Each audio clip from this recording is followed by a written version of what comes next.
Welcome to the Methods Café podcast. In this episode, we are joined by Dr. Ashley Mattheis.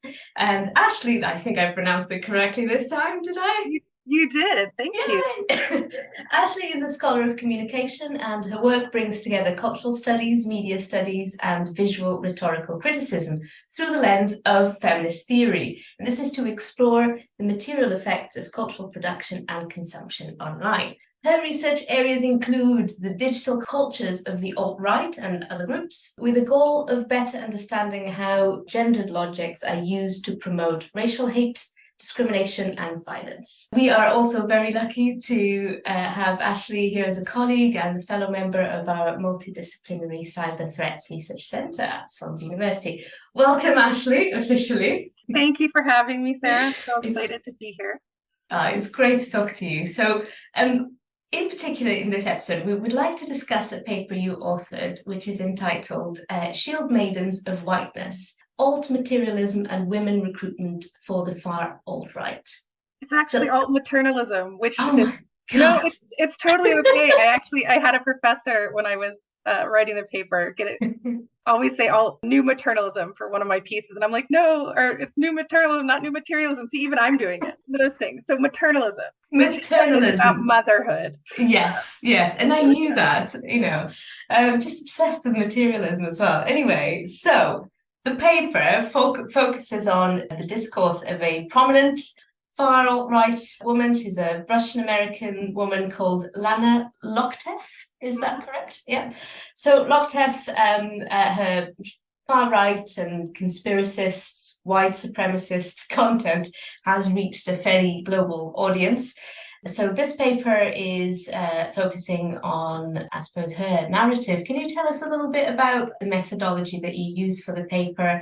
And I guess any constraints that guided those choices? How did you come to choose those methods? I'm going to step up a little tier in sort of how I think about project design very quickly and say I was trained to think at multiple levels of project design because my coursework around this incorporated social scientist. I'm in the humanities, right? So we were bridging different areas. So we had to think at different levels.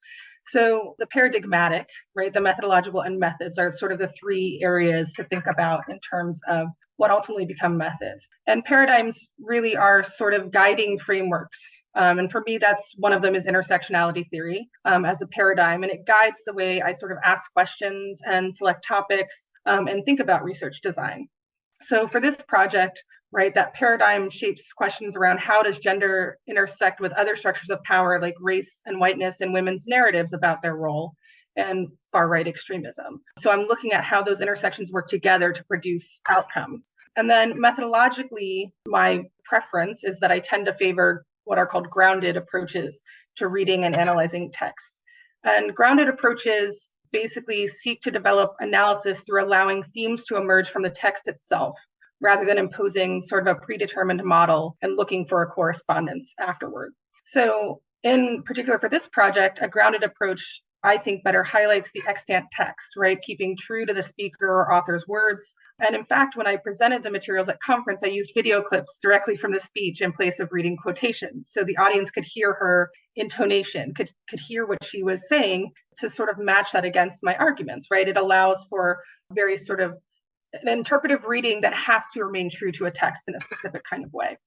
And then lastly, for this paper, and generally speaking, I use interpretive methods as someone coming from the humanities, that is using theory and historical contextual facts to perform my analysis. So in this project, it's a particularly interesting example because I created the concept of discursive composites, which is a sort of blend of rhetorical and cultural discourse analysis to understand how far-right women narrate their participation to both explain it and to recruit.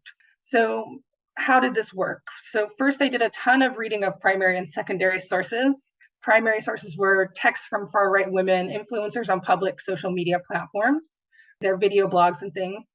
Secondary sources included news stories, research, and historical contextual information. And then I analyzed this specific speech from Lana Loktev, and she gave that at an international conference about identitarian ideas. And I really wanted to assess how she dealt rhetorically with the issue of women's roles. So to do this, I transcribed the speech from YouTube, right? I sat there and listened to it and typed it out and listened to it again and listened to it again to make sure I was typing it correctly. You have to think about grammar and punctuation when doing that.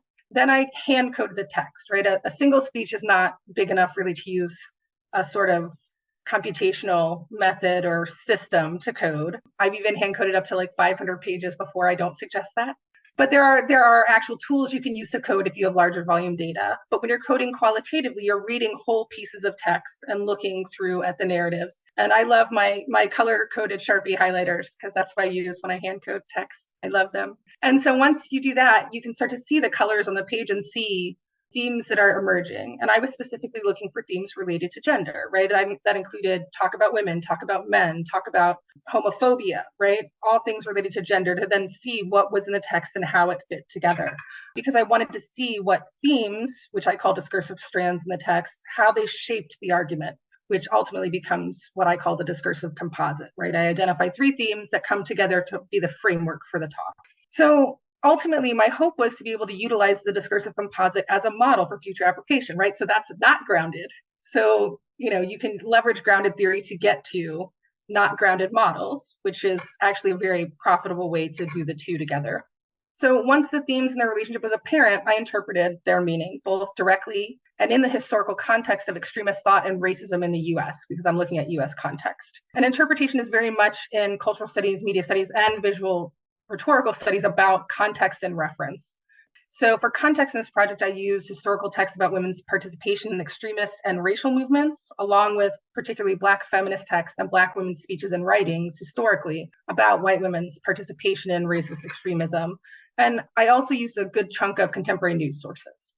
So I think the second part was constraints and considerations. So I know I'm on it. I'm trying. No. I wanted to be very concrete for people. No, this has been very helpful. And I think I would just highlight a couple of things because it matches really well with some of the things we've been discussing in our research methods class. And of course, this podcast is, to some extent directed at our students. And, you've just provided a really good example of using a qualitative kind of grounded theory-based approach to actually develop a theoretical model of how this kind of narrative is constructed, which you can then potentially apply in future research to other individuals, to other groups, and you can start to build a picture really of how these movements are kind of constructing their own ideas, and that I think it's so useful to have a concrete example, for our students and someone doing that. We've been talking a lot about, what makes a research question, a research project interesting, and obviously developing a theoretical model like that, that is academically, that's super interesting. So thank you for that. Thanks. I'm happy to help.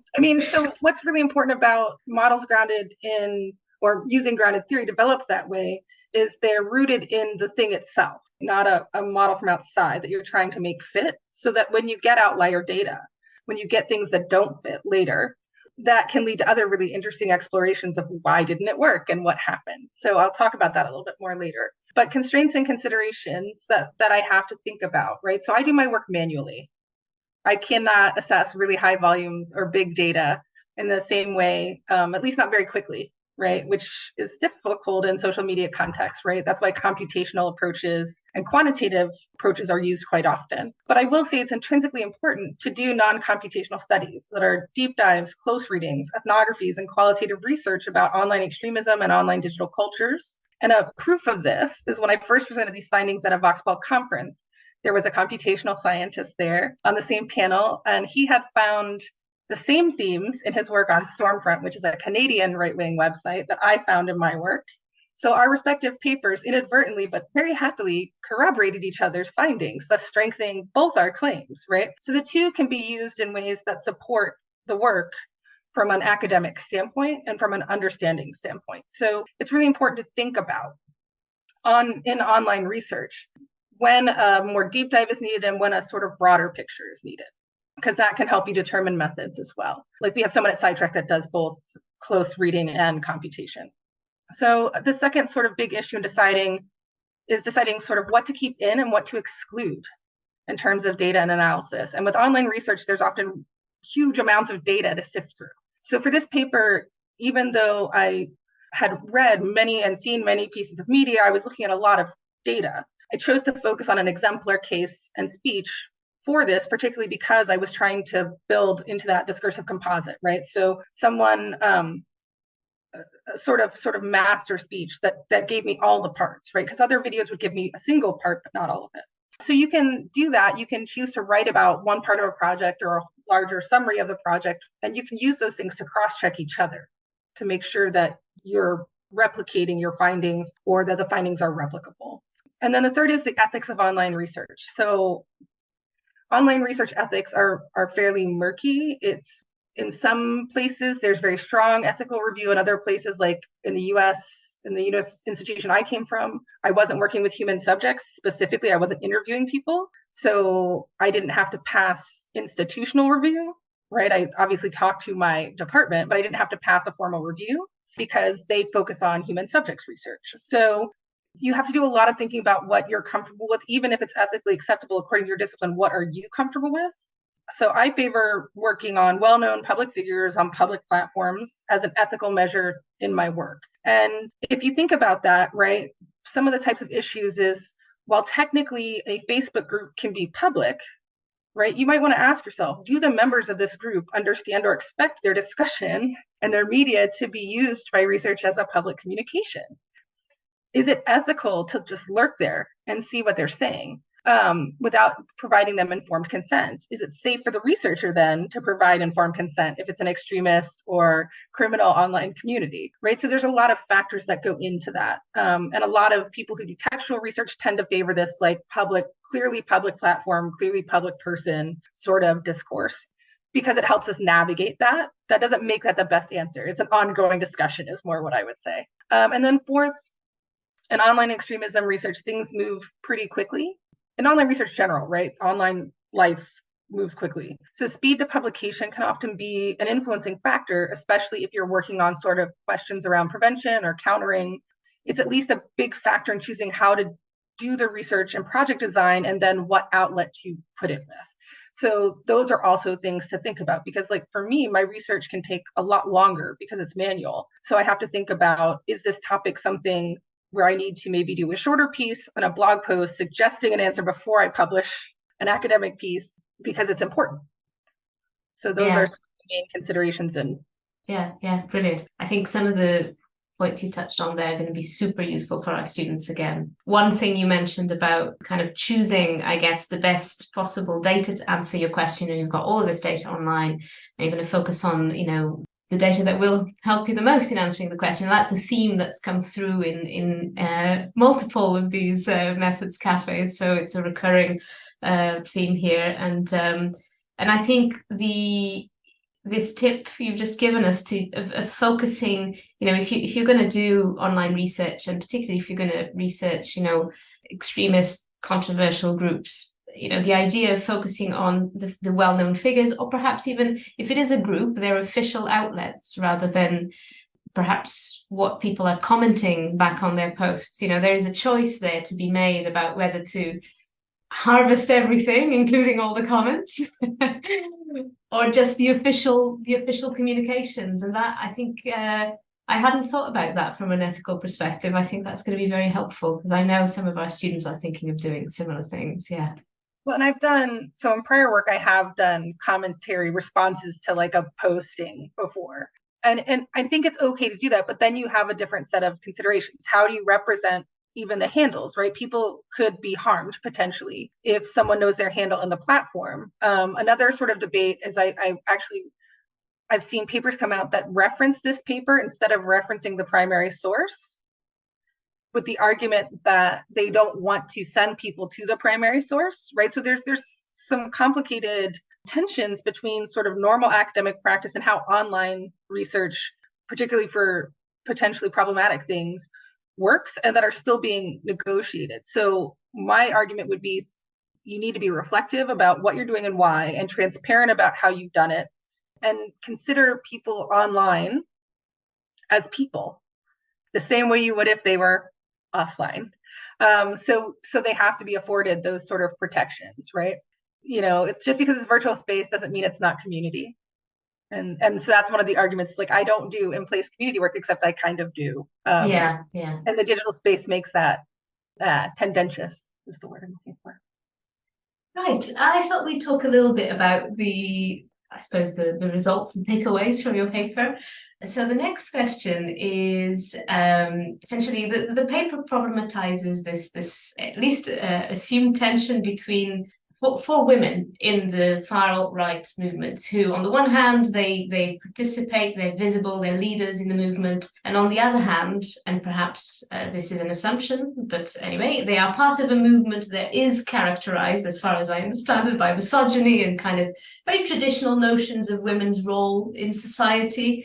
So how is this tension addressed in the far right discourse, and particularly in this case? And what strategies do they use to actually recruit women and resolve this tension?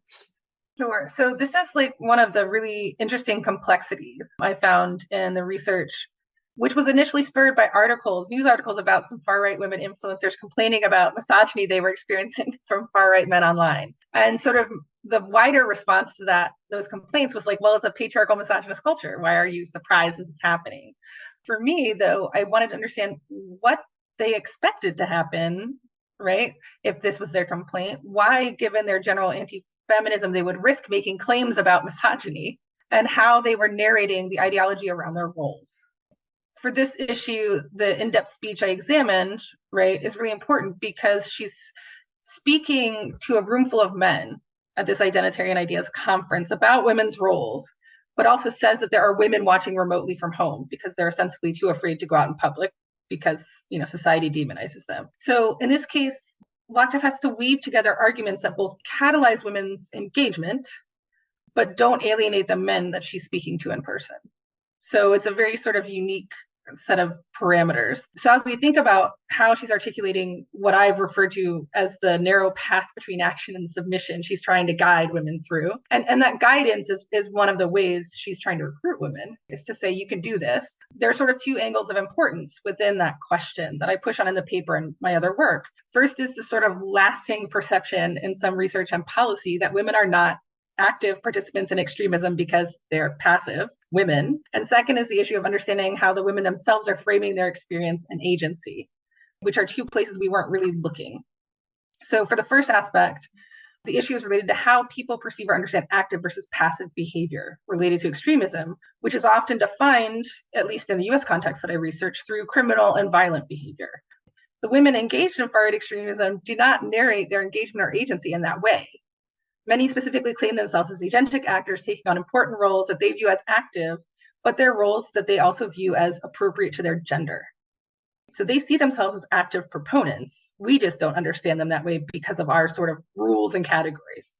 So this is a disjuncture that narrators and recruiters can use. Again, that difference between ideal and practice, right? And then sort of for the second part, I'm going to put on my communication scholar hat a little bit more, and specifically my rhetorician hat, and say that the tension I describe in the paper exists in the speech, right? It exists in the speech itself. So that would be what Lloyd Bitzer, a very famous rhetorician, calls the rhetorical situation, which is the event or the cause for the need of the rhetoric or speech at all. So you can infer the context, like why the speech is necessary, based on the text of the speech, because it's meant to persuade around the issue. And so because she's talking about that tension exists somewhere, somehow for women, right? At least that's the argument of the rhetoricians, right? So the thematics of the text let us know that exists. And she's really trying to build a scaffolding for how women can exist in these movements properly, and how and why, when they should be active, when they should be more traditional in their roles, and what the sort of framework for that is.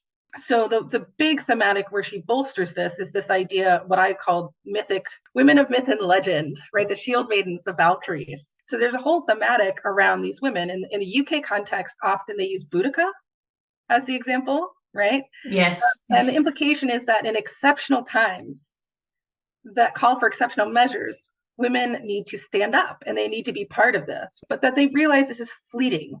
It's not permanent.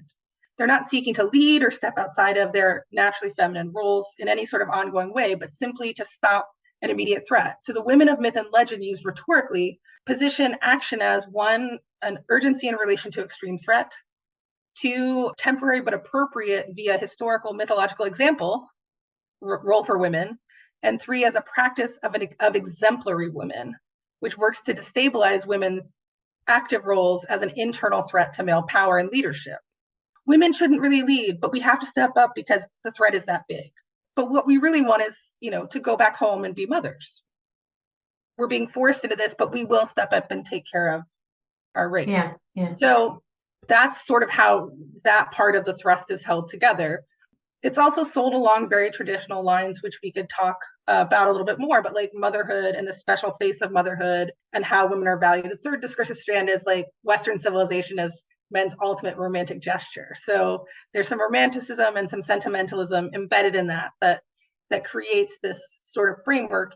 Why should you be in the movement? Because you need to take care of future white children. And don't you really want to be a mother? And this is your real liberation to be a mother. Of course, along with that, right? You should want to protect Western civilization because this is the most romantic thing white men can give you. Look how much they value you. They've created and built this for you. And third, if we have to step up to protect it, we will, because that's what women of the past have done. But we know that that's only temporary. Yeah. Oh, well, that's fascinating and very clear. Thank you for that. Another thing the paper highlights is the connection between far and alt-right discourse and narratives of non-extremist women's movements. And my question is whether it is more accurate to say that the far alt-right ideology has entered the mainstream, or is it that these movements are increasingly good at leveraging the mainstream discourse and worries, femininity, motherhood, to their own ends. So to promote white supremacy, Islamophobia, etc. I would say this is not necessarily new. If you look back at the histories of women's participation in particular, this sort of discursive strategy of engaging mainstream discourses is present all the way back to the foundations of slavery in the US and economy, right? It's part of the capitalist argument in comparing non-slave women to white women around citizenship. Very good book by Laurie Marish about that. But this is why alt-maternalism and romanticism as discursive framings are used. They're part of this very long tradition of women using their positions as mothers and notions of sentimental duties of care toward children from the state and from men as a framework for engaging in public political speech. So that certainly in the West and in the US. So sort of three main aspects impact the current presentation. One is the shift to culture wars approach, right? So the idea that culture is upstream from politics, so changing politics by changing culture, which is what we see in the online space all the time. This is a broader shift that started maybe several decades ago. Second is the opportunistic connections. Far-right narrators are opportunistic. So they'll jump on board of things that are disruptive to politics and culture. So think about the anti-critical race theory and the anti-wokeism movement in the US, which by the way is also now moving to the UK and Europe, which was created by a right-wing political operative. And it's a place where racism can be injected without seeming like racism into the mainstream discourse, right? Or into normative socio-political contexts. And then third is the affordances and sort of capabilities available through digital and social media technologies. And those are actually now imbricated with news technologies. So like the circulation of this happens very fast, goes very far, and is embedded through sort of trust networks. And this is particularly true of the influencer models of engagement, right? Influencer here is short for influencer marketing. It's a marketing tactic that was used by businesses. So it's a business model for circulating media through this sort of, my friend agrees with this, through parasocial relationships, through trust networks. And so by design, this model makes information, opinions, beliefs, and affinities primary aspects of consumption, right? And the difference here is it's just the product, whatever its specific form is, hate. Yeah. So, and then I would say digital cultures sort of also infiltrate and leverage what I refer to as borderland cultures, not borderline, but borderland. So places they touch in other digital cultures online, right? So this is where my work on tradwives comes from. Tradwives share certain kinds of ideological affinities around gender and anti-feminism that make it a very productive place where far-right extremists, particularly women influencers, because it's a woman's culture, can go in and sanitize the extreme racial component through a sort of unmarked whiteness that exists in that community, right? So they'll talk all about tradition, but all the pictures will be of white women. and white children. So it seems like the idea has become deracialized. This is just tradition. And that's very useful, particularly for far-right extremists who have been deplatformed from mainstream platforms, because they can go on a tradwife blog or a tradwife podcast and engage. And so we know that there are connections. I talk about that in Shieldmaidens, but people have talked about it much more extensively, the interconnections of them. So they may not recruit everyone, and I certainly wouldn't argue that tradwife culture as a whole is extremist. It is certainly, I would think, radical, and it has quite a few of its own flavors, but it is a productive recruiting and sort of resource ground. Yeah, yeah. Could you just say explain what tradwife means, just in case any Sure. of our... Absolutely. Tradwife is an online hashtag. The culture started as a hashtag culture, and trad stands for traditional. So traditional wife. And this is like an it's not fully anti-modernist in the sense of like neo-Nazi anti-modernity, but it has this like return to the golden past. A lot of times you'll see 1950s imagery or pioneer imagery. So it has some really strong ideological resonances with some of the far-right narratives. And it's been around online for a while. So there's like multiple strands. There's religious-based strands, both Christian evangelical and Catholic. There's red pill strands. Julia Ebner writes about those that focus on sexual market value and how to portray yourself in ways that men want, right? There's different flavors.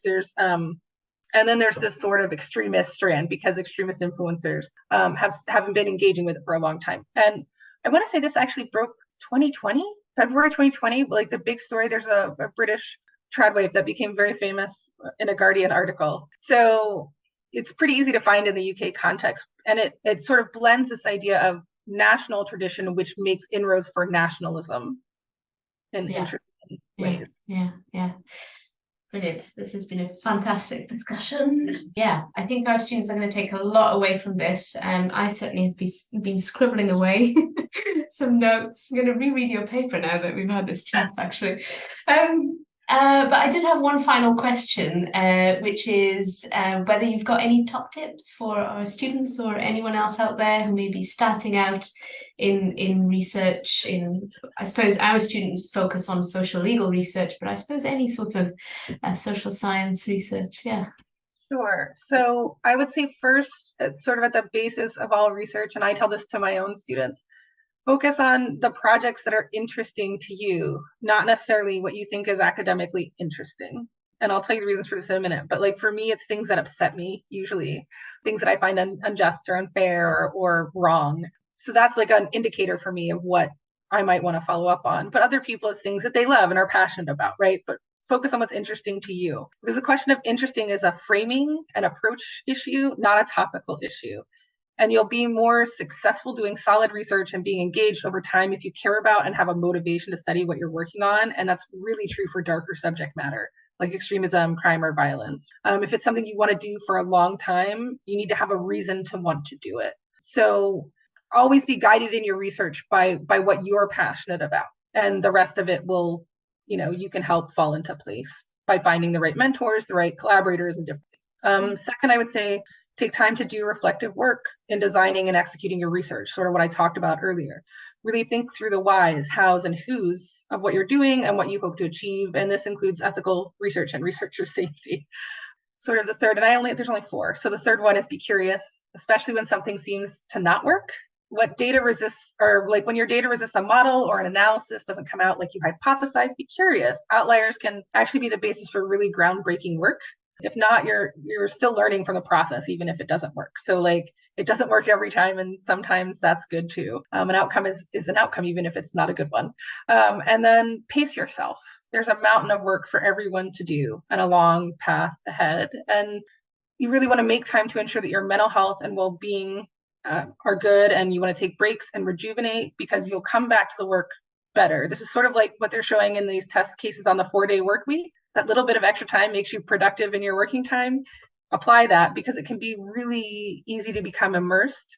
And even material you disagree with that is intended to be really highly persuasive, like propaganda or like recruiting material or manifestos, like you need time away from it to be okay. So take that time. And then it may seem like you're doing less work, but really you're giving yourself the capacity to be more productive and creative in less time. So don't confuse motion with progress, I guess, would be the shorthand.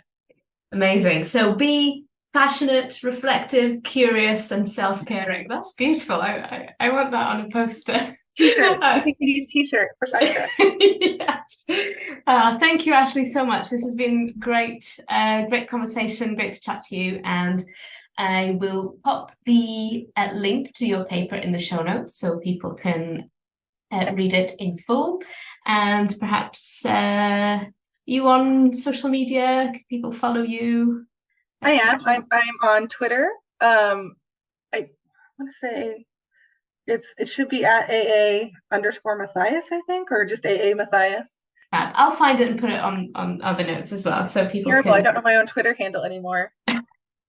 How Twitter has fallen from grace. It's interesting. Thank you very much. Thank you for having me. Bye.